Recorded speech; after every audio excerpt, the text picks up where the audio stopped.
Welcome back to the podcast Catch It, a new perception. My name is Ketuk. I hope today finds you well. I hope your friends and family are well. I hope that if you see them as one, friends and family, that your perception continues to change. And thank you for starting to change. All of you that have made decisions that you want to live different, think different, or feel different, thank you for taking a challenge that's been offered without calling it a challenge and being able to move forward with it.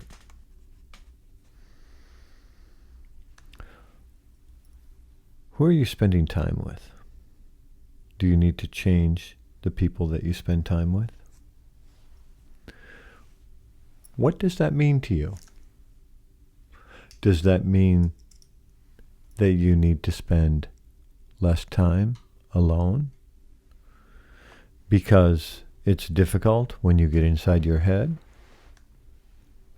Does it mean that you need to spend more time alone because you're getting to know your higher self and now you have the ability to see things different?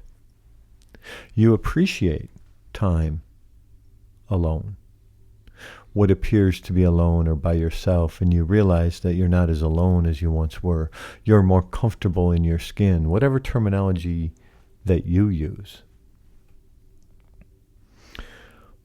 Who is it that you want to spend time with? Do you have a significant other and you really enjoy spending time with them and you don't get enough time with them and you need to take more time for a date? Time at home. Just with that person? Who is it you want to spend time with? Do you want to take your significant other out and spend more time with groups of people, small group of people, large group of people, where you and your significant other are able to commune more with a particular community? Or do you spend so much time with your significant other that you feel like you don't have enough time with others? Make decisions based on what you need. Make decisions that you can live with. Walk towards it. If you need to spend time with someone, reach out to them. Have a conversation with them. Ask them if they can meet for coffee. Maybe a bite to eat. Sometimes you just want to be in the presence of someone because of the energy that they carry. You may want to spend time with an elder. You may want to spend time with someone that comes from a generation after you or a couple generations after you, depending on what type of elder you are today. And if you're a little younger and you want to spend time with elders, make it happen. These are the types of influences where you have the power to be able to co-create something new in your life. Do you want to spend time with people that are like-minded to you? Do you want to spend time with people who are not necessarily like-minded, that will challenge your thinking so you can continue to change the way you think? Not that they're going to tell you what to think. They challenge your thinking in a sense of get you to look at how you used to think or how you presently think and realize that you would like to think different about things so you can feel different about things. Who is it? Do you have one specific person, or do you have an idea that you would rather maybe go to a spiritual advisor and spend more time with them? Maybe go to an elder and think that their energy is, you just want to be near that. You just want to sit with that energy. Do you need more time with the Tioshpai, certain family, certain friends, where you can commune with them and you can be part of what they're doing, so you can learn from them? Are you comfortable being in a group with your friends, being silent? Just listening? As the next person jumps in, just listening. And then again, someone else jumps in and starts to talk. Are you comfortable just listening? Do they expect you to share? Do they look at you as if they want a response? Observe. Watch your friends, your loved ones, the ones you spend time with, the ones you want to spend time with. If they want you to respond, respond. If you need to sit quiet, sit quiet. Learn to be the person you need to be able to get to know your higher self. Learn to be the person you want to be, so you want to spend more time alone. So you're comfortable when you have to spend time alone. Because at times it's out of necessity that we spend time alone. Are you comfortable in it? Are you okay just sitting there with your thoughts? Or is there some work to be done?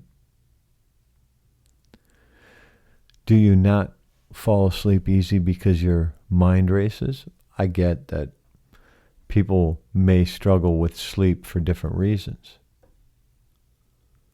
Can you quiet your mind? Can you meditate enough to fall into a sleep? Just quiet your mind, quiet your body, quiet everything down when you're alone. See what it does for you. In some of the teachings that I've had through yoga,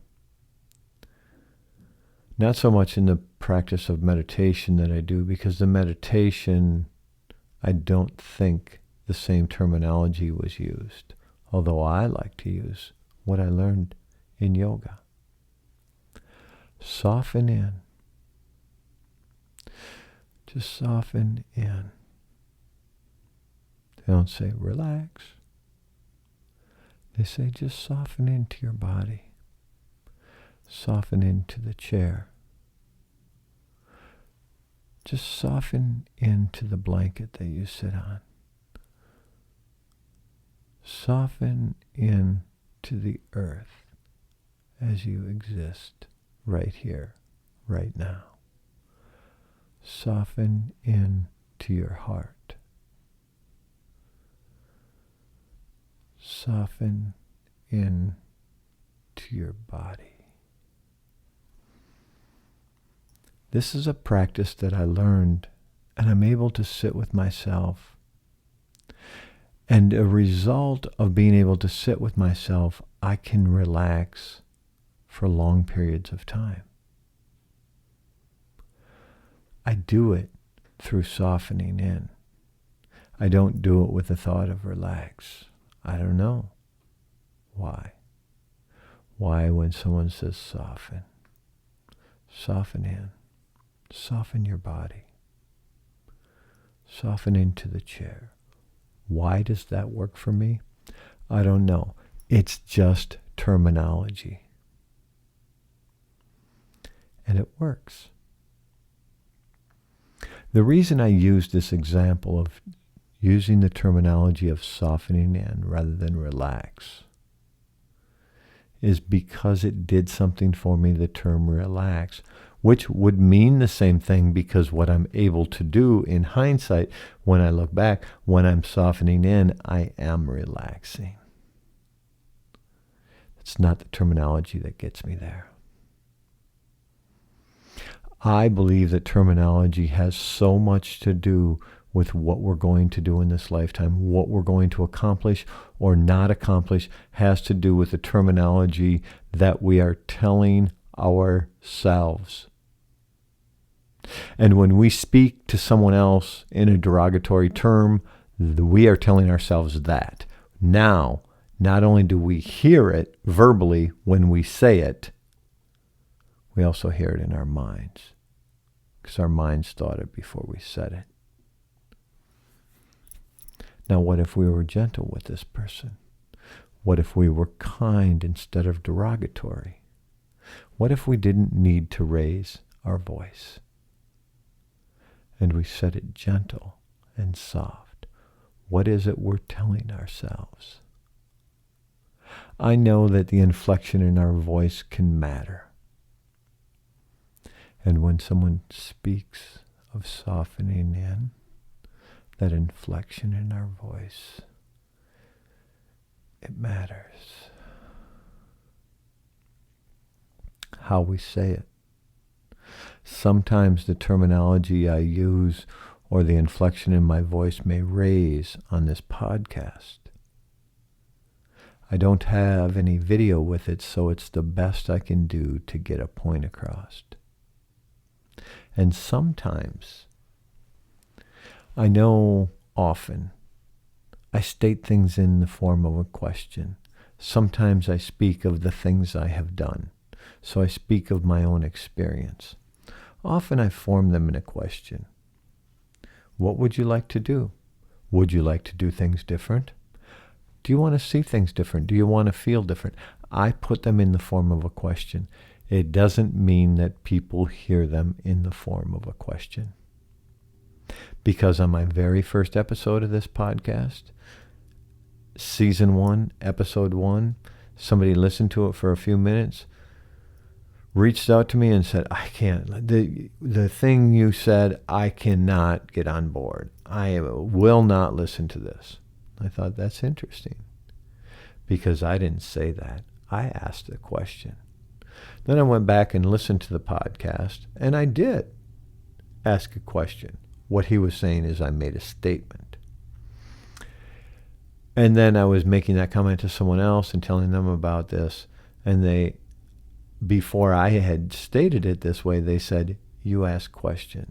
You asked that in a question. You didn't make a statement. So they were very aware of how it was said. Do you hear what's being said? Do you hear what you want to hear when someone else speaks? Do you have a preconceived idea of what they're going to say, so you believe that that's what they say when they speak, even though that's not the terminology they used, that's not what they meant?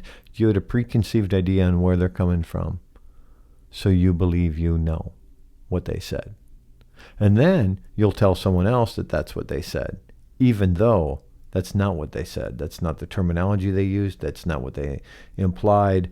None of it. It's just the way you heard it. You have all the opportunity in the world to change. Do you want to? Are you going to? Are you going to take the action in your life that it takes to be able to change the relationship with your spouse? Do you like the time that you sit with a significant other? Do you like the time that you are alone? Do you like the time that you sit with your community? Please find a place where you're comfortable and then take more time with it. I know that life's not always about being comfortable, because as you teach me, as I learn from you, I'm not always comfortable making changes. It's comfortable to stay stuck. It's comfortable to not change. And that's not what I need in this lifetime. I need a lot of change. I need a lot of help moving forward. I need to be able to listen. I need to be able to feel like I'm part of. I need to stop running into myself. And it's time to take an action towards all of it. Looking forward to next time. Live in harmony with and use the bounty of the land to bring kindness to the world. Dok Shao, okay?